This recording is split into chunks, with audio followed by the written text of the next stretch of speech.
எல்லாருக்கும் வணக்கம்ங்க. வாழ்க வளமுடன். இன்றைக்கி வந்து என்ன லஞ்ச் ப்ரிப்பேர் பண்ணேன்னு பார்த்தீங்கன்னா, மண்டே மார்னிங் வந்து 4:00 எனக்கு டே வந்து ஸ்டார்ட் ஆகிடுச்சு.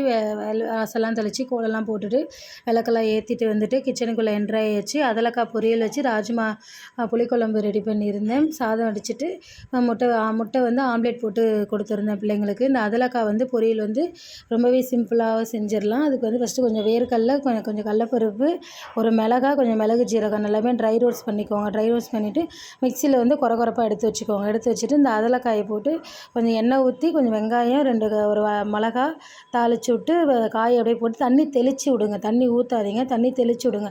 வெறும் குழம்பு மிளகாத்தூள் மட்டுமே போட்டாலே போதும்.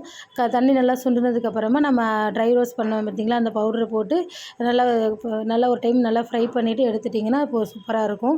இந்த அதலக்காயில் வந்து ரொம்பவே ஹெல்த் பெனிஃபிட்ஸ் வந்து நிறையா இருக்குது அப்படின்னு சொல்கிறாங்க. இது எல்லா பகுதியிலையுமே இது வந்து பயிரிடப்படுறது கிடையாது. சாத்தூர், சிவகாசி இந்த 2 பகுதியில் மட்டும்தான் இது வந்து அதிகமாக பயிரிட பண்ணுறாங்க.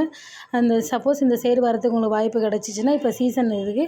நல்லா இப்போ வந்து வாங்கிட்டு போங்க. நல்லாயிருக்கும். குழந்தைங்களுக்கு மெயினாக குழந்தைங்களுக்கு கொடுங்க.